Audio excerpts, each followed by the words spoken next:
Good morning, students. Today we'll start chapter 2 in economics, that is people as resource. This chapter, people as resource, is an effort to explain population as an asset for the economy rather than a liability. What we try to learn in this chapter is that the population is an asset for the economy, and how we, if it is not, then how we can make it as an asset. It is not a liability for the economy. Population becomes human capital when there is an investment made in form of education, training and medical care. Population, that is termed as human capital if the investment is made in form of education, training and medical care, because by these the person becomes able to work more and to help in the development of the country. So the human capital is the stock of skill and productive knowledge embodied in the people.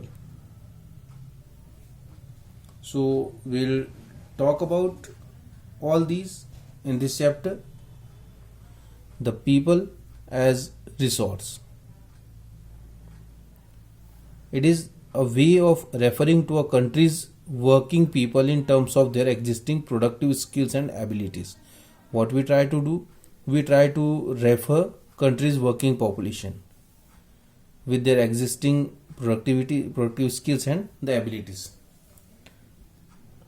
Looking at the population from this productive aspect, emphasize its ability to contribute to the creation of gross national product.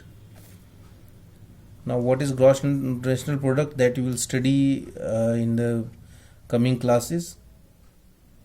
So we talk about the formation of human capital in different ways in this chapter. What impact the investment in the education, health and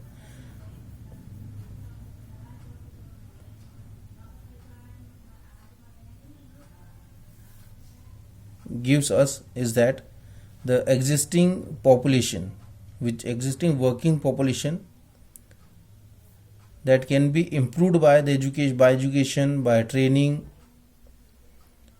by medical care.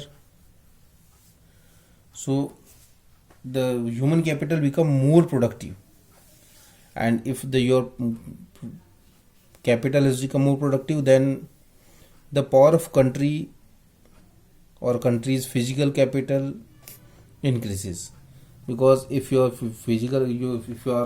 human capital is in a good position, then your physical capital will earn you a lot money,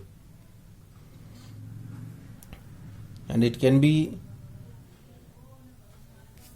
yielded through the education, the training, the medical facilities, and it gives you a lot return. Whatever you are investing, it gives you more return than that. This can be seen directly in the form of the higher incomes earned because of higher productivity of the more educated and the better trained persons, as well as the higher productivity of healthier people. Healthier people works more than the weaker people. So that is another big aspect in that.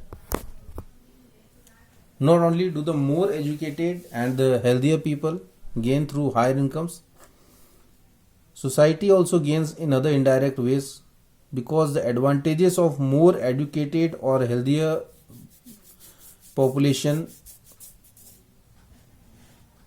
spreads to those also who themselves were not directly educated or given health care. If the person is not given proper health care or is not proper educated, then he cannot earn better money for you. But the person is completely trained and is given a proper, taken care of health in a proper way, then he can become very useful. For many decades in India, a large population has been considered as liability rather than an asset, because we were not providing good facilities to the people, and but a large population need not to be liability. The condition should not be in this way. The large population should not be remain there as liability. That should be there as an asset. And if they are not turned as an asset, then you need to make them productive, and you need to turn them in the assets. So what you need to do, you need to do the investment to make them the human capital. Just like you need to spend for the resources on education, you need to spend on the resources of health, you need to spend on the resources of training of industrial or agriculture workers, for the use of modern technology, for the use of scientific researches. So all these should be there, and all these should be done. Now we talk more about the human capital by the some stories. We will take two stories. The first story, the story of Sakal. There were two friends, Vilas and Sakal, living in the same village, Simapur. Sakal was a 12-year-old boy. His mother, Sheila, looked after domestic chores. His mother works in his home. His father, Bhuta Chaudhary, worked in an agricultural field. His father is a farmer and works on his field.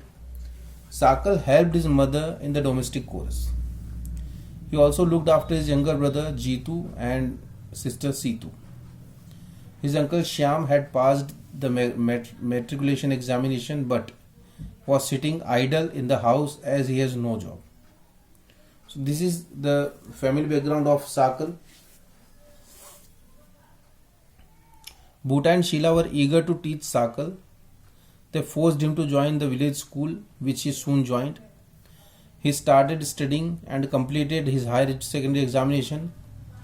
His father persuaded him to continue his study. He raised a loan for Sakal to study a vocational course in computers. Sakal was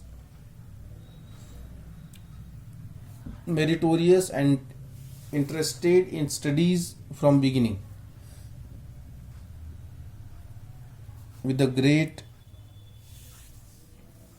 vigil and the enthusiasm, he completed degree course. After some time, he got a job in a private firm. He even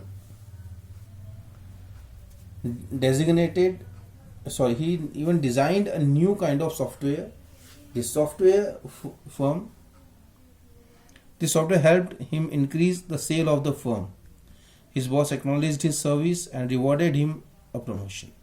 This was the story of Sakal. What Sakal? Because he has got a good education, medical care, all the cares has been done in a proper way, so he is working good. He became an asset country. Now we talk about the Vilas. Vilas was an 11-year-old boy residing in same village as Sakal. Vilas' father Mahesh was a fisherman. Now this boy is the son of a fisherman. His father passed away when he was only 2 years old. His mother Geeta sold fish to earn money to feed the family. She bought fish from landowner's pond and sold it nearby mandi. She could earn only 20 to 30 rupees a day by selling fish. Vilas became a patient of arthritis. His mother couldn't afford to take him to doctor. She cannot take him to the doctor because she has no money. He could not go to school either. So he has not got the medical attention. He has not got the education. And he was not interested in studies as well. So he helped his mother in cooking and also looking after his younger brother Mohan. After some time, his mother fell sick and there was no one to look after her. There was no one in the family to support them. Vilas too was forced to sell fish in the same village. He, like his mother, earned only a meager income. So now what difference these two people have in their life, and what by what things the difference has come, that you can understand. This has come because of the education, the health facilities, and the proper food facilities that they get in their families. And this is why, because they both are living completely different life. We'll talk about it in further in detail in the next video. Thank you.